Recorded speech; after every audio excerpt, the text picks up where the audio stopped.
It begins with air in motion, not gentle, not passing, but steady. A force that rises before the sun itself and does not fade with its fall. The wind comes crawling low, lifting fine grains of sand until they hover, suspended in the half-light. Curtains tear before a hand has brushed them.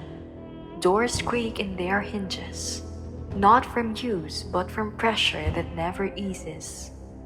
In the alleys between mud brick walls, the wind whistles in long thin tones, like flutes without players, a sound that creeps into the bones of the listener.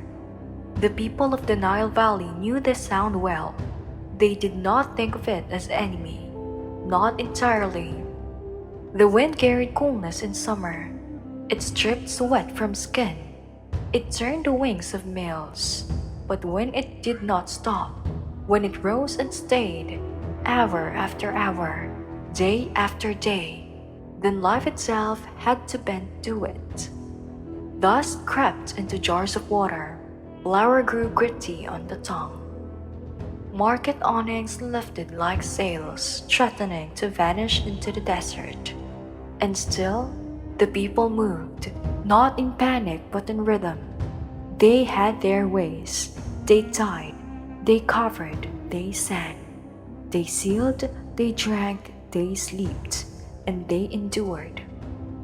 This is the story of those ways.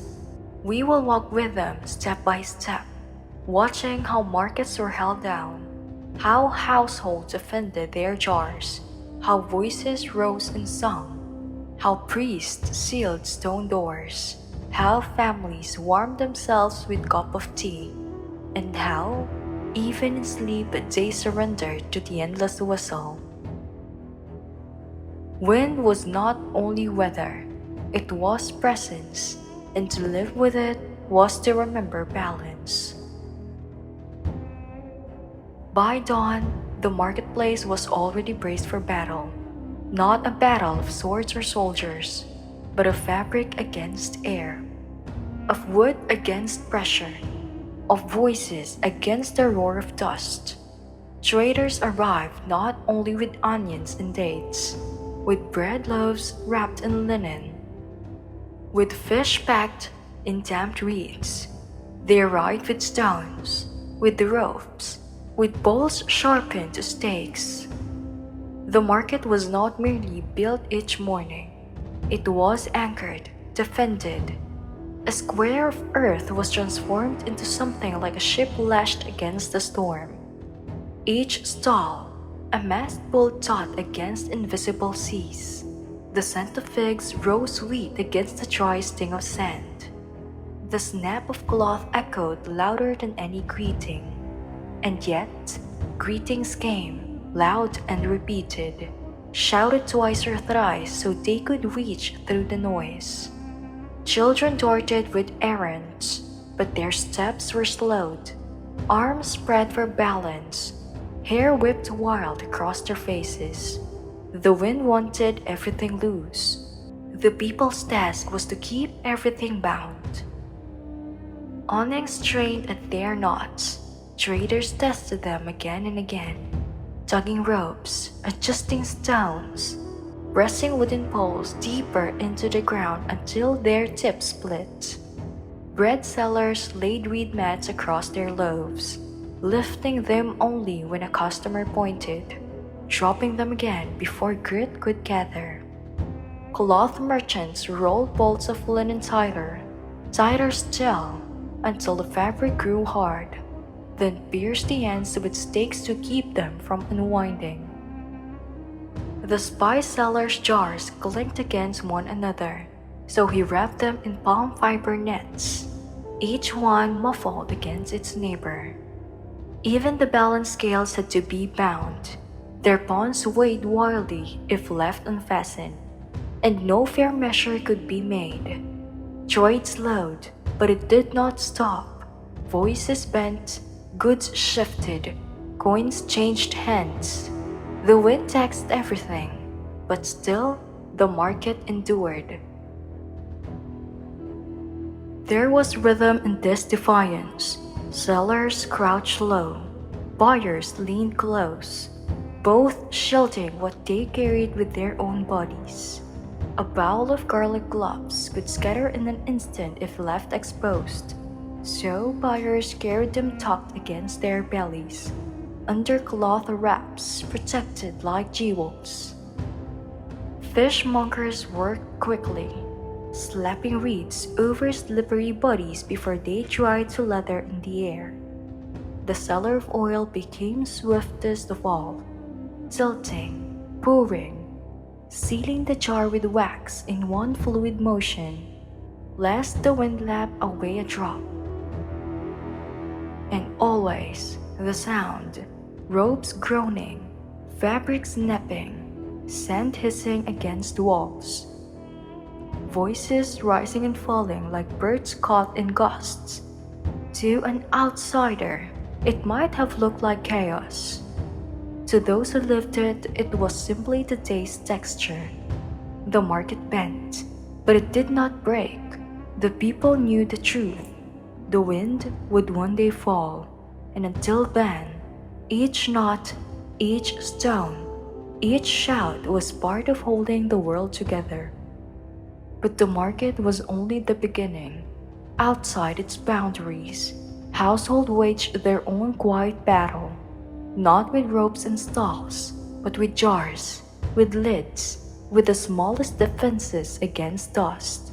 That is where we go next. The wind's most constant gift was dust. It slipped everywhere, into corners, into cracks, into jars if left uncovered. No household was spared. From the poorest hut to the grandest villa, water that had been lifted in jars from the Nile, precious as life itself, could turn undrinkable overnight if the mouths of vessels were left open. Oil turned murky, grain grew bitter, and so the people learned the simplest of shields, woven lids, circles of reeds and palm fibers fitted snug across the wide mouths of clay jars. These lids were not decoration. They were armor, pressed down tight, weighted sometimes with clay discs, tied in place with string if the gusts grew strong. The weaving itself became its own rhythm. Women sat in thresholds with bundle of reeds in their laps, fingers working steadily, bending, twisting, binding until flat discs grew in their hands. Children learned early, making smaller covers for small jars. Their first crafts both humble and essential. The sound of weaving was soft, a rustle of fiber, a snap as a reed split, but it was constant, threading through the louder whine of the air outside. Lids were piled high, ready to be used whenever jars were filled. To drink without grit, to cook without dust, depended on these simple circles. The wind could not be stopped, but it could be blocked here and there, at the very lip of the vessel. There was beauty in this necessity. A good lid fit like skin, tight and sure. Some households decorated them faintly, dyed fibers woven in patterns, a red line against the pale straw, a small knot pressed in the center. But even the plainest lids carried dignity. They were proof of care, of order kept within walls even as chaos raged without. To see a row of jars covered neatly was to feel secure, to know that food and drink had been preserved against the storm. Even the smallest children understood it. They tugged at the lids when they grew loose, pressed them down firmly, sometimes sat on them for weight. The household itself became a fortress, each jar a citadel. And though the wind beat endlessly at the doors, the water remained clear, the oil golden, the grain untouched. Yet, not every defense was silent. Sometimes the answer to wind was not stillness, but sound. When the air howled, the people raised their own voices, not in anger, but in song. The wind whistled, so the people answered. Songs rose in courtyards, in workshops, in the market itself when voices trained to be heard. A chant might begin with one simple rhythm, the pounding of grain, the thump of a mallet shaping wood, and soon others joined, voices layering louder and louder until they could ride above the noise. Singing became both shield and anchor, against the shrill whistle of air through reeds, against the low moan of shutters straining. Voices stood firm, human and warm. Work songs were most common. Women grinding flour sang steady phrases to match their strokes. Each turn of the quern echoed in sound. Boatmen sang even on land. Their hauling chants now turned towards lifting baskets, dragging mats, pressing stones against doors. Children added high notes, clapping hands, stamping feet. The melodies were not polished. They did not need to be. They were strong. They were steady. They were reminders that people still lived beneath the sky's long breath. Even priests, tending their inner courtyards, sometimes let a low hum escape, a hymn rising with the wind instead of against it. There were also songs for waiting, when nothing more could be tied, nothing more could be covered, when all was secure. Then, families sat together and let their voices fill the restless air. They told stories in rhythm, of gods who tamed storms, of Horus with wings spread wide, of Shu himself, the god of air, holding the sky aloft. Music gave meaning to the waiting, turned endurance into ritual. The wind was not silenced, it never was, but it was joined, accompanied, countered by notes drawn from lungs and throats. To sing was to remain human when air threatened to erase every other sound. Still, beyond homes and markets, one place above all had to hold order. When the wind rose, the temple sealed their gates. Temples were built of stone, but even stone shook beneath the relentless air. Doors groaned. Incense smoke scattered. Chants broke apart. Priests knew the rituals required stillness, focus, the measured voice carrying without interruption. So when the wind would not stop, they barred the gates. To sockets, bronze locks turned, heavy slabs closed until the outside world became a muffled murmur. Inside, torches burned steadily again, their flames no longer bent to one side. The inner sanctum held its silence. Sealing was not only practical, it was symbolic. The temple was order embodied, Ma'at made visible. To let the storm enter unchecked would have been to invite disorder into the heart of the world. So gates closed with ceremony, chants spoken as the bars dropped into place, gestures made towards the sky to honor Shu, keeper of air, asking him to let the storm spend itself elsewhere. Once the gates were sealed, the priests continued their work unshaken, grinding incense, pouring libations, speaking prayers in voices unbroken by the howl outside.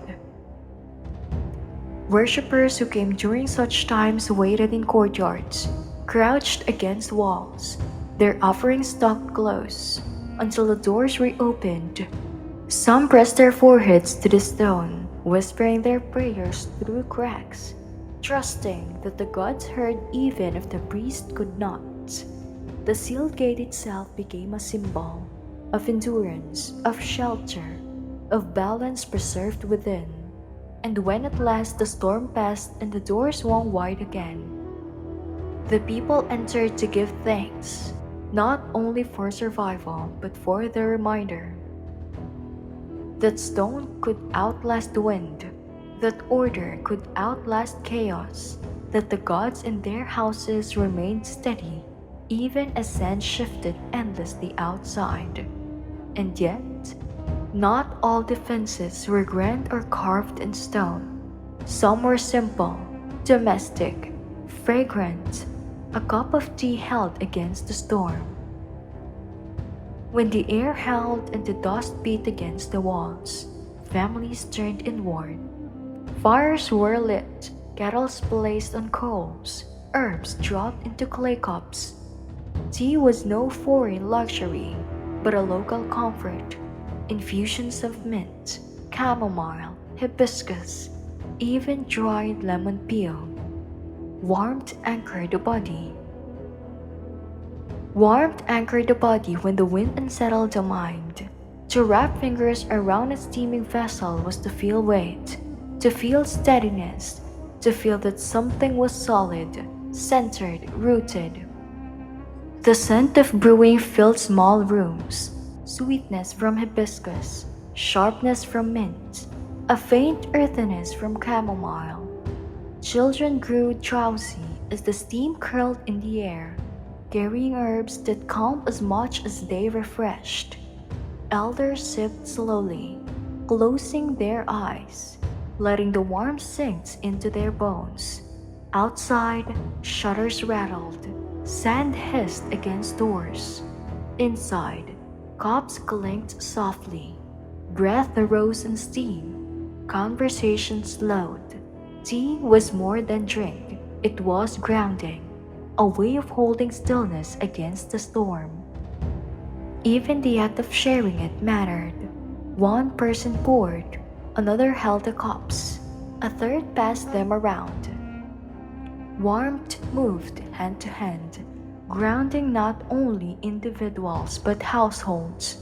To drink together was to reaffirm community. We are here, we endure, we wait. The storm might rage, but in the circle of cups and steam, life continued, calm and fragrant. Children learned early the comfort of it, sipping even diluted tea, feeling its weight anchor them. The wind might not stop, but the people found ways to stop within themselves, to ground body and spirit alike. And when the night came, there was only one defense left. Not ropes, not lids, not gates, not cups, but surrender. To sleep through the whistle. At night, the wind did not soften. It found new voices, low moans against roofs, high shrieks through shutter cracks. But even then, families lay down, mats pulled close, linen drawn over heads. To sleep was not weakness, it was wisdom. The storm could not be fought every hour, but to let it sing as it wished, to fold into its rhythm, to trust that dawn would come regardless. Children curled against parents, lulled not by silence but by constancy. The whistle outside became a lullaby of its own, high, low, steady, unbroken. Dreams came easily when the mind accepted the sound as part of the world, not as intrusion. Some imagined the wind as a god's breath, a voice from above carrying messages too vast to be understood. Others thought of it as the desert's own song, endless and impartial. To sleep within it was to acknowledge one's place, small but enduring, like a grain of sand held firm in a wall of mud brick. And so, houses filled with stillness even as the air outside churned. Mats creaked softly as bodies shifted. Linen rose and fell with slow breathing. Lamps guttered out. Their smoke carried swiftly into cracks. The storm continued, tireless, unceasing, but within those walls rest prevailed. Morning would come, the wind would weaken, or it would not. Either way, the people would rise again, ready to tie, to cover, to sing, to seal, to drink, and to sleep. The cycle itself was trend. From market to household, from temple to hearth, from walking to sleep, the Egyptians had their ways to tie, to cover, to sing, to seal, to drink, to rest. These were not luxuries, they were wisdoms, honed by centuries beneath a sky that never truly stilled. The wind might roar, but it did not rule. Human hands, human voices, human patience met it with balance. Wind was not only weather, it was a reminder that life itself bends and endures, that order is kept not once but again and again, in each knot, each lid, each cup, each song. To live with the wind was to remember balance, Ma'at, the harmony that steadied Nile and desert alike. The lamps grow dim, the doors are closed, the jars are covered, the voices are quiet. Outside, the wind still moves, whistling, groaning, unending. But within, all is steady. The market has died itself down. The household have guarded their jars. The temples have sealed their gates. Families have sipped their tea, sung their songs, drifted into rest. The storm may last a day or many. It may rise again tomorrow. It may never entirely vanish. But the people endure, steady as stone, patient as sand. They wait, they bend, they rest. And now you are at rest.